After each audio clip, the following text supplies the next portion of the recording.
Salut à tous, c'est Nicky et bienvenue pour cette toute nouvelle vidéo. Aujourd'hui on va parler de Super Dragon Ball Heroes mais pas du jeu, plutôt de son animé promotionnel, c'est ce qui nous intéresse aujourd'hui. Et donc on va le juger en tant que tel, c'est-à-dire en tant qu'animé promotionnel. Alors Super Dragon Ball Heroes, bon ou mauvais animé, on va voir ça tout de suite. Générique.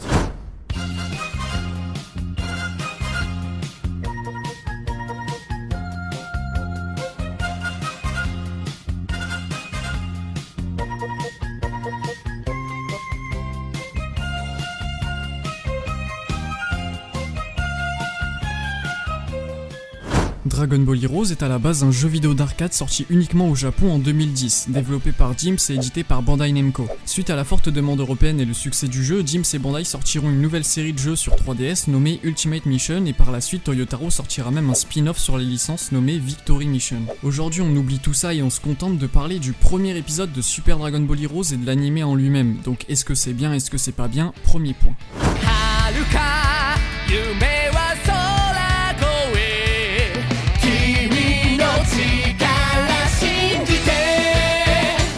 Petite review rapide de l'épisode sans donner mon avis, c'est parti. L'épisode commence sur la planète Belus avec Goku et Vegeta qui s'entraînent contre Whis. La scène semble totalement copier-coller de Fukatsu no F, mais bref. Goku et Vegeta se font balayer par Whis, et Mai arrive en courant et semble plutôt paniquée. On sait pas ce qu'elle fout ici, mais elle nous apprend que Trunks a disparu. À ce moment-là, un homme à la peau violette qui n'est pas du tout le méchant de l'histoire sort de nulle part et se présente comme un ami de Trunks. Par souci de narration, on va pas l'appeler fou, mais Fess. Donc Fess se dit ami de Trunks. Il nous apprend que celui-ci est emprisonné dans la planète prison. Paye l'originalité de ton blaze, mais bref. Il dit également que beaucoup d'ennemis puissants se trouvent là-bas et disparaissent sans rien dire de plus. Sans perdre plus de temps, Goku se téléporte grâce à sa téléportation instantanée sur cette fameuse planète prison avec Vegeta et Mai. Dès leur arrivée, ils sentent un ki en approche. Et waouh, quelle surprise, bah c'est Goku. Et du coup, on va l'appeler Goku 2 pour pas se prendre la tête. Du coup, Goku 2 voit Fess derrière Goku, Vegeta et Mai. Il s'énerve, se transforme en Super Saiyan 4 et fonce droit sur Goku 1. Là, je me pose une question rapide, pourquoi foncer sur Goku alors que t'es énervé par Fess? Enfin bref, Goku 1 se transforme alors en SSJB, les deux se donnent un coup de poing et waouh, quelle surprise, ils sont à force égale. Le combat se termine rapidement et Goku 1 découvre qu'il ne peut pas sortir de cette planète en se cognant la tête sur un mur invisible. Goku 2 décide d'envoyer un Kamehameha puissance maximale sur Goku 1 pour que celui-ci fasse la même chose. Il pense que la puissance générée par ce choc incroyable pourrait briser ce mur invisible. Malheureusement, ce n'est pas le cas. Fess pète un coup et nous explique que Goku 2 est un patrouilleur du temps. En entendant ça, Goku 1 se dit waouh, mais en fait t'es gentil. Fess nous apprend ensuite qu'il rassemble des guerriers de toutes les dimensions pour les faire combattre entre eux pour toujours, et que le seul moyen de sortir de cette planète est de rassembler les Dragon Ball. D'accord. Donc pas pour toujours. Fess nous apprend ensuite qu'il s'est servi de Trunks comme d'un appât et c'est tout naturellement que Goku 1 réagit en disant « Eh mais en fait t'es méchant !» Changement de plan, on voit Mirai Trunks sortir de sa cellule et il tombe nez à nez avec Cooler, lui demandant une Dragon Ball. Second changement de plan, on tombe cette fois-ci sur Fess dans une sorte de salle avec plein d'écrans partout et pour tout visionner j'imagine. C'est bizarre, j'ai jamais vu de caméra mais bref. Il fait un vlog géant et on peut apercevoir derrière lui un personnage très menaçant qu'il appelle Saiyan Maléfique. Waouh, un épisode fort en rebondissement, passons tout de suite à la transition, les points négatifs de celui-ci.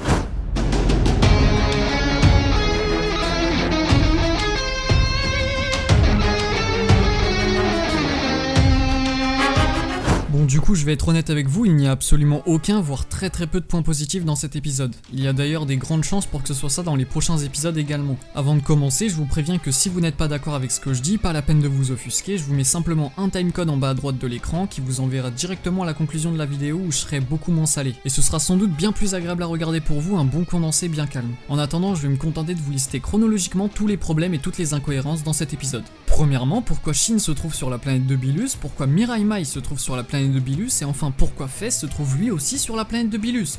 C'est pas chez votre putain de grand-mère, cassez-vous! Aucun n'ont une raison logique de se trouver là et n'ont en soi aucun moyen d'arriver là. Le seul moyen c'est Whis, et non, Whis c'est pas le transporteur, il a pas que ça à faire. Et même s'il avait que ça à faire et qu'il accepterait, c'est moins sûr que Bilus accepte. Et même si c'était le cas, imaginons, les personnages n'ont aucune raison d'être ici. Shin a tout à faire sauf galérer sur cette planète. Ça n'a pas de sens. Et Mai arrive en courant, donc ça montre que de base elle était pas avec eux. Elle est pas censée se trouver là, et puis what the fuck, elle est pas censée pouvoir courir ici en mode tout va bien. Y a rien qui a été été dit sur la gravité de la planète, d'accord, mais à mon avis, si Goku et Vegeta s'entraînent là, c'est pas pour rien. Donc non, elle peut pas se déplacer librement comme ça. Deuxièmement, pourquoi Fess peut apparaître et disparaître de cette planète comme si de rien n'était? Même la téléportation instantanée de Goku ne lui permet pas de voyager jusqu'ici. Je le rappelle, la planète de Bilus est perdue au milieu de l'univers à genre 24 minutes de la planète de Kaio. 24 minutes avec la vitesse de Whis, je précise. Donc non, il ne peut pas venir ici, non, il ne peut pas partir comme s'il y avait un Leader Price juste à côté, et enfin non, c'est pas normal qu'il sorte de nulle part en mode personne l'a remarqué, surtout Whis. Troisièmement, comment Goku 1 arrive à se téléporter jusqu'à la planète prison? Il ne sent le ki de personne, il ne peut pas se téléporter à une telle distance, et enfin il n'a jamais visité cet endroit. Il ne connaît même pas la position de cette planète. C'est la première fois qu'il en entend parler, bref ça n'a aucun sens, c'est normalement impossible.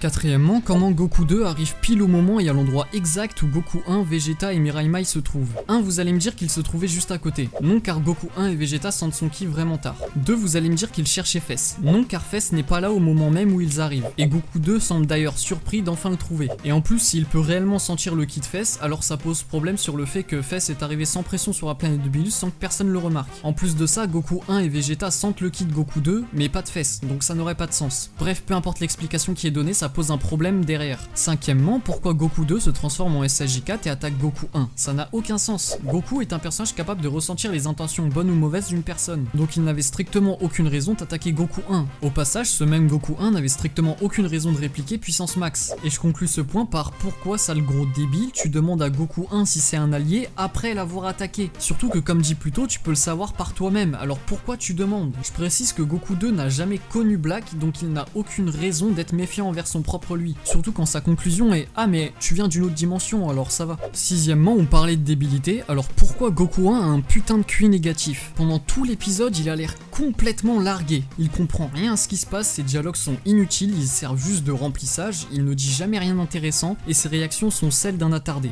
T'es méchant et toi t'es gentil. Ce personnage, c'est un putain de stéréotype. Et puis justement, le t'es méchant, toi t'es gentil, j'ai rarement vu un personnage aussi manichéen. Dans sa tête, il y a méchant et gentil, point. Et non, il n'était pas comme ça dans Dragon Ball. Dans Dragon Ball, il s'en bat les couilles, ou alors il donne plus de profondeur à ses jugements que simplement toi t'es méchant, toi t'es gentil. Bref, ce qui vient à me dire que la personnalité des personnages n'est pas respectée. Septièmement, on parlait de personnalité, ça tombe bien. Pourquoi Goku 1 et Goku 2 ont une personnalité totalement opposée? C'est les mêmes personnages. D'accord, il peut y avoir des différences, c'est même normal qu'il y ait des différences, mais c'est impossible qu'il y ait un fossé aussi grand entre les deux personnages. Du moins pas au point qu'un d'eux a un QI négatif et que l'autre c'est un génie de la situation. Huitièmement, le plot twist sur Fess en mode on découvre ses intentions et le fait qu'il soit méchant de l'histoire est totalement claqué. On s'en doutait dès sa première apparition qu'il était le méchant de l'histoire. D'ailleurs, c'est un débile mental lui aussi. Goku lui dit mais t'es méchant? Et lui répond non, je suis pas méchant, je suis très impressionnant.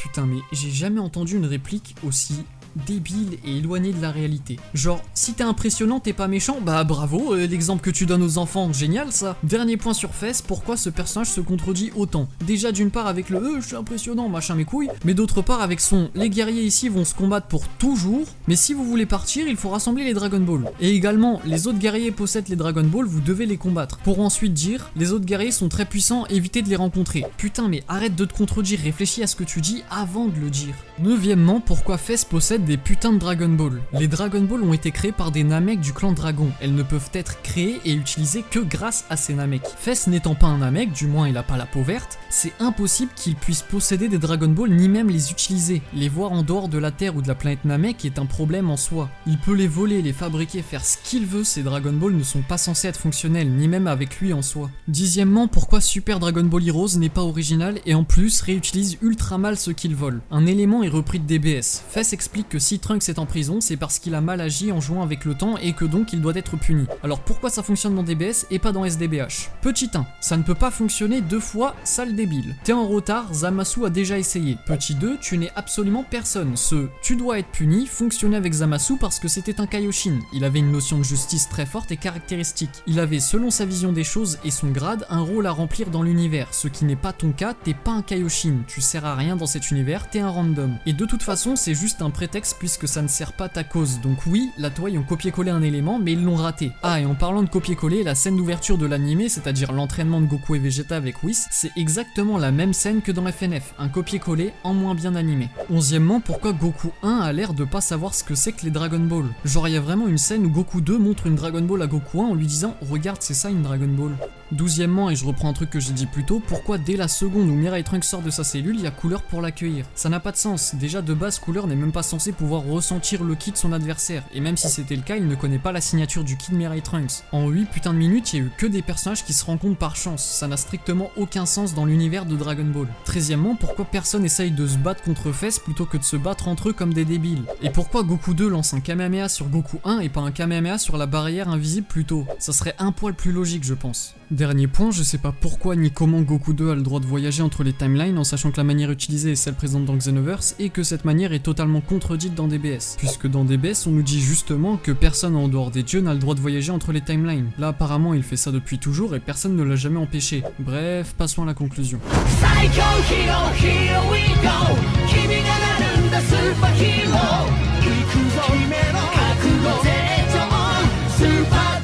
Bon, comme vous vous en doutez, quasiment tout est claqué dans cet épisode. En 8 minutes, t'as pas le temps de faire un truc potable, et ça se ressent puisque tout s'enchaîne beaucoup trop rapidement. C'est ultra rushé et ça crée énormément de problèmes, de trucs illogiques et d'incohérences. Au-delà de ça, parlons des dessins et de l'animation. Je sais que c'est fait rapidement, qu'il y a pas beaucoup de budget dessus, qu'il y a la Toei et pas leurs meilleurs animateurs derrière. Mais c'est le premier épisode, probablement un épisode pilote. C'est-à-dire un épisode qui possède plus de budget et de moyens que les prochains épisodes. Il est censé être graphiquement réussi, pourtant il y a des dessins très approximatifs à droite et à gauche. Et une animation au final à peine potable. Si c'est déjà à peine potable pour l'épisode pilote, qu'est-ce que ça va être pour les prochains épisodes? Au-delà des dessins et de l'animation maintenant, la personnalité des personnages n'est pas respectée. Les niveaux de puissance ça va être un grand n'importe quoi. Les trucs genre Végéto Super Saiyan Blue 3 Ultra Instinct, Broly Super Saiyan Légendaire 4 et j'en passe, ça va être un ramassis de mauvais fanservice sans cohérence. Ajoutez à ça les dialogues qui sont vides, creux, plats, tout ce que vous voulez, bref, ils sont inutiles et uniquement là pour faire du remplissage. Goku 1 par exemple n'a strictement rien à raconter. S'il pouvait ne pas parler, il ne l'aurait jamais fait parler. Les personnages sont des caricatures d'eux-mêmes, c'est ridicule. Et bref, cet animé existe uniquement à cause des fans. Il est fait pour apporter de l'argent à la Toei et ses associés, c'est tout. En soi, il n'y a absolument aucun besoin d'avoir un animé pour promotionner un jeu de combat. Et d'ailleurs, ça il faut le souligner, c'est un jeu de combat mélangeant absolument tout ce qui se rapproche de près ou de loin à Dragon Ball. Autrement dit, il est strictement impossible d'être cohérent avec une telle base. Donc il n'y a aucune raison d'en faire un animé avec un scénario car le scénario sera forcément claqué et c'est le cas ici. Vous avez évidemment le droit d'aimer tout ce que vous voulez, que ce soit bien ou non, mais venez pas vous plaindre du prochain film sur Broly si vous appréciez quelque chose d'aussi claqué. Pensez plutôt à ouvrir les yeux, ce sera largement plus bénéfique pour vous. Bref, je donne une note de 1,5 sur 10 à cet épisode, tout simplement parce qu'il y a quelques maigres éléments plus ou moins intéressants mais que tout le reste n'a pas de sens et ou ne tient pas debout. La note globale de l'anime quand il sera terminé ne sera pas très élevée non plus à mon avis. Bref, j'espère que cette vidéo ne vous aura pas trop irrité l'anus, n'hésitez pas à la liker si c'est le cas, à vous abonner à la chaîne et à partager la vidéo si ce n'est pas déjà fait, et en attendant une toute prochaine vidéo, je vous dis